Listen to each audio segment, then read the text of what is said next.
आज की इस वीडियो में मैं आपको बताने जाऊंगा कि छत से जो सीपेज होता है उसको कैसे रोका जाएगा। जो लीकेज होता है, पानी गिरते रहता है, उसको कैसे रोकें। तो सीपेज को रोकना हमारे लिए इतना इम्पोर्टेंट क्यों हो जाता है, क्योंकि जो क्रैक्स जो छत में क्रैक्स आता है, उसके क्रैक्स के चलते जो पानी अंदर घुस जाता है, उसके चलते जो स्लैब के अंदर जो रेनफोर्समेंट होता है, छड़ जो होता है लोहा का, उसमें पानी लग जाता है। तो उससे क्या होता है ना, रस्टिंग होता है, जंक लग जाता है।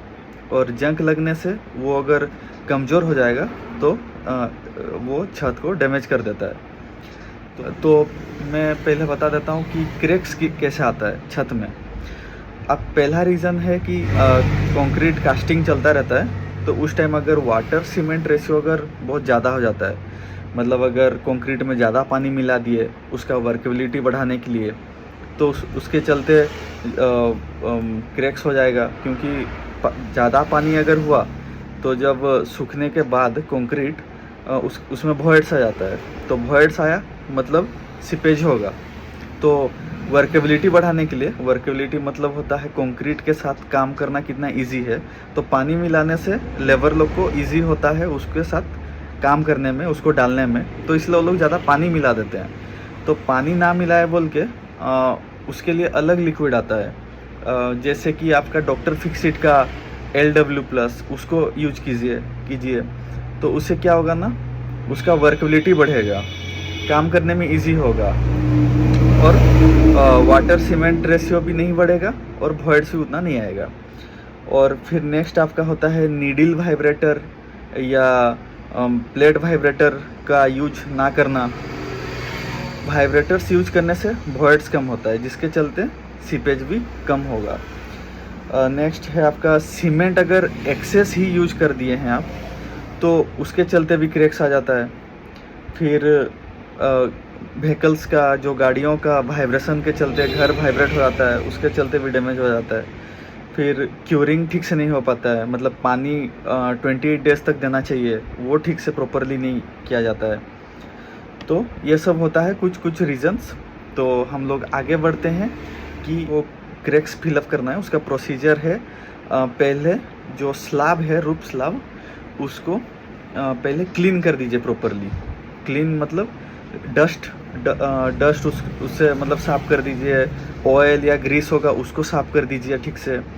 अगर और अच्छे से साफ़ करना चाहते हैं तो 20 लीटर का बकेट लीजिए, उसमें पानी पूरा डालिए। 20 लीटर का पानी होना चाहिए, उसमें 1 लीटर जो धोने के लिए एसिड होता है, साफ़ सफाई के लिए, उसको डालिए और उसको मिक्स करके मग से छत में डालिए। पूरा डाल दीजिए और उसमें अच्छे से साफ़ कर दीजिए, मतलब ब्रश से। आप इस टाइप का ब्रश भी यूज कर सकते हैं साफ़ सफाई के लिए। फिर आपको अगर वहाँ पे क्रैक्स दिख रहा है, अगर क्रैक छोटा क्रैक है, 3 mm से अगर कम है क्रैक, तो आप यूज कर सकते हैं क्रैक्सिल, जो कि एशियन पेंट का आता है, या फिर यूज कर सकते हैं क्रैक हील इंडिगो का, या फिर डॉक्टर फिक्सिट का आता है क्रैक एक्स नाम से। अलग अलग आप कोई सा भी यूज कर सकते हैं। लेकिन अगर 3 mm से ज़्यादा अगर क्रैक है तो आपको उसमें पीडिक्रीट यूज करना होगा।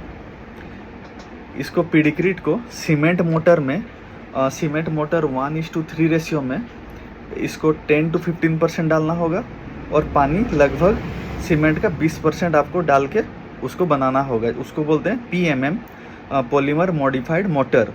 उसको आपको लगाना होगा। आप क्रैकेक्स या फिर ये जो PMM होता है उसको आप पुट्टी पत्ती से भी लगा सकते हैं, या फिर इस टाइप का किसी चीज़ से उसको फिलअप कर दीजिएगा। उसके बाद थोड़ा सा, अगर आपका छत पूरा सूखा हुआ है तो थोड़ा सा पानी डालने के बाद सूखने का वेट कीजिए। जब पूरा छत सूख जाएगा अच्छे से, फिर आप उसमें इसको यूज कीजिएगा। इसको यूज करने का प्रोसीजर है, पहले इसका सेल्फ प्राइमिंग कोट दीजिए।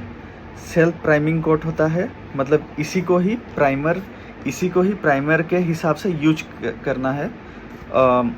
अगर पहला कोट आपको सेल्फ प्राइमिंग कोट देना है। अगर इसको अगर इसको 1 लीटर ले रहे हैं तो पानी इसमें ½ लीटर डालिएगा, मतलब 50% डाइल्यूशन होगा।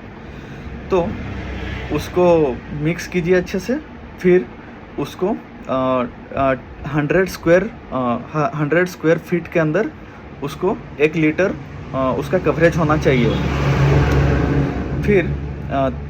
फिर वो सूखने के बाद 3-4 घंटे उसको टाइम दीजिए थोड़ा, पूरा जब सूख जाएगा उसके बाद और एक ठो कोट दीजिए, फिर से इसी का ही कोट दीजिए, लेकिन अभी वाटर मिक्स नहीं होगा उसमें। इसको आप 24 स्क्वायर फीट के अंदर 1 लीटर आपको ख़त्म करना होगा। मतलब फॉर एग्ज़ाम्पल सपोज आपका घर है 240 स्क्वायर फीट का, 10 लीटर में 240 स्क्वायर फीट ख़त्म हो जाना चाहिए ये वाला कोट। फिर और 3-4 घंटे बाद और एक ठो कोटिंग आपको लगाना होगा उसी का ही, मतलब वही 24 स्क्वायर फीट वाला पर लीटर वाला कोट यूज करना होगा। तो मतलब पहले होगा सेल्फ प्राइमिंग कोट, फिर और 2 ठो जो कोट होगा उसमें वाटर मिक्स नहीं होगा। तो फ्रेंड्स, इस तरह हम लोग रूफ का प्रोटेक्शन कर सकते हैं।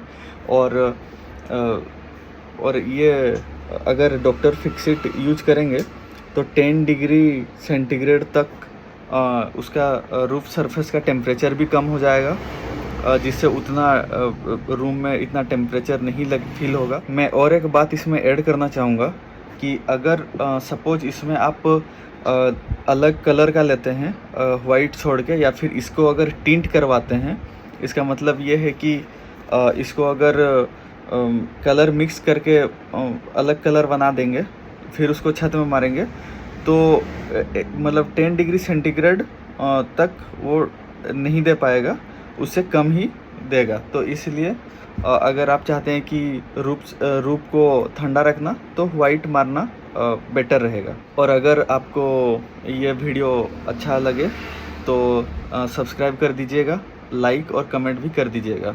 मिलते हैं नेक्स्ट वीडियो में। Thank you.